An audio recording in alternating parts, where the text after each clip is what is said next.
एक विचार जो परिवार को बिखरने से रोक दे। पुत्र कपूत तो क्यों धन संचय पूत, सपूत तो क्यों धन संचय। जब बात वसीयत की आती है तो सर्वप्रथम यही बात आती है कि किस बेटे को ज़्यादा मिला है और किसको कम। फिर पड़ोसी तो आग लगाने के लिए काफ़ी हैं। आजकल तो यह भी देखा जाता है कि संतानें अपने पिता को उनके जीते जी वसीयत का रुख अपनी ओर करवाने के लिए दबाव डालती हैं और पिता को इससे अनचाही पीड़ा मिल जाती है। पिता जीते जी यह सोचकर मर जाता है कि जब मेरे सामने यह हालत है तो मेरे बाद बेटे आपस में मिलकर कैसे रहेंगे। वसीयत में जो कुछ मिला उसे बेटों को पिता से मिला प्रसाद समझना चाहिए, न कि अपना हक। बेटों को भी आपसी संतोष रखना चाहिए कि जो भी मिला वह पिता की इच्छा है। वसीयत लेकर के पिता के तुम ऋणी बन रहे हो, पिता तुम्हारे ऋणी नहीं हैं। मेरा तो यह मानना है कि एक पिता को अपने जीवित रहते हुए अपनी वसीयत का कुछ हिस्सा अपने नाम पर ही रहना चाहिए। स्वार्थवश ही कहिए, उसकी चाहत में बेटे अपने पिता को मान सम्मान देते रहते हैं। इस बात का जिक्र प्रसिद्ध रेमंड कपड़े की कंपनी के मालिक ने किया है कि उसने अपनी सारी संपत्ति अपने जीते जी अपने बेटे के नाम कर दी और उसने उन्हें सड़क पर ला दिया, जिसके चलते वह दाने दाने को मोहताज हो गए। अरबों खरबों की संपत्ति होने के बावजूद भी बड़े बड़े राजघरानों में वसीयत के चलते बेमनस्य देखा गया है। आज समस्या है कि पिता की संपत्ति का सही बंटवारा नहीं होने के कारण भाई भाई का दुश्मन बन जाता है। दुश्मनी इतनी बढ़ जाती है कि भाई भाई एक दूसरे का चेहरा भी देखना पसंद नहीं करते। मैं यह पूछना चाहता हूँ कि क्या इसका दोष पिता को लगेगा? ऐसी व्यवस्था में पिता का क्या रोल होना चाहिए? मुझे कमेंट में ज़रूर बताने का कष्ट करें। धन्यवाद। यह बड़ी मुश्किल है, संपत्ति के पीछे भाई भाई से लड़ता है।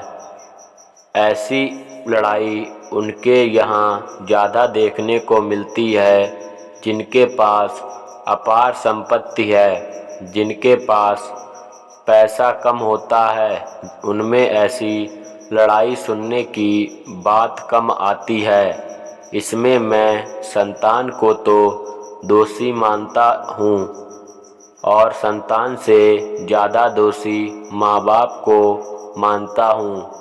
माँ बाप को अपनी संपत्ति को इस तरीके से विभाजित करना चाहिए कि उनके जाने के बाद झगड़े का सवाल ही ना हो और अपने बच्चों के लिए संपत्ति देने के साथ साथ यदि संस्कृति सौंपी हो तो बच्चे आपस में झगड़े ही नहीं।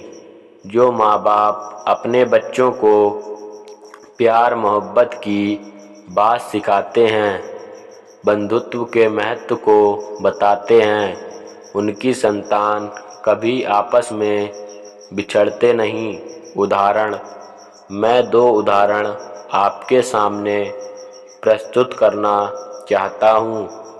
एक वो जिस पिता ने अपने बच्चों को शुरू से अच्छे संस्कार दिए और संस्कार देने के बाद 7 बेटे थे। एक बेटा कुंवारा था, 7 को अलग अलग संपत्ति बांट दी, अपनी संपत्ति रखी और अपनी संपत्ति रखने के साथ अपनी पत्नी की संपत्ति के नाम की एक वसीयत कर दी और उस वसीयत में उन्हें तय कर दिया कि हमारे बाद बच्चों को क्या करना है। उस संपत्ति में 2 बेटों का कुछ शेयर भी था। आपको सुनकर आश्चर्य होगा, पिता की मृत्यु हुई 6 महीने बाद माँ की भी मृत्यु हो गई। सब भाई आपस में बैठे और कहा कि पिता की इच्छा के अनुसार जो वसीयत है उसके अनुरूप काम करना चाहिए और हम लोगों को पिता ने जो दिया वह कम नहीं दिया। बड़े भैया, आपके लिए पिता ने जो रखा है एक मकान है, यह आपका है, आपको स्वीकार करना चाहिए। आप सुनकर के आश्चर्य करेंगे। बड़े भाई ने कहा, नहीं, मेरे पास रहने का मकान पर्याप्त है। छोटे भाई इन दिनों तंगी में हैं, यह मकान मैं छोटे भाई को दूंगा। यह पिताजी का गौरव है, यह संस्कार है। पिता ने इतनी समझदारी की थी कि बच्चों को अलग करके भी एक दूसरे के साथ मर मिटने के संस्कार दिए थे। अपने सामने सामने 7 बच्चों को बांट दिया। कुंवारे लड़के का हक भी उसको दे दिया और बाद की वसीयत की और वसीयत के बाद अपनी संतान को ऐसी नसीहत दी थी कि उदारता उनके अंदर आए। एक ऐसे परिवार को मैं जानता हूँ जो वर्तमान में आपस में लड़ मर रहे हैं।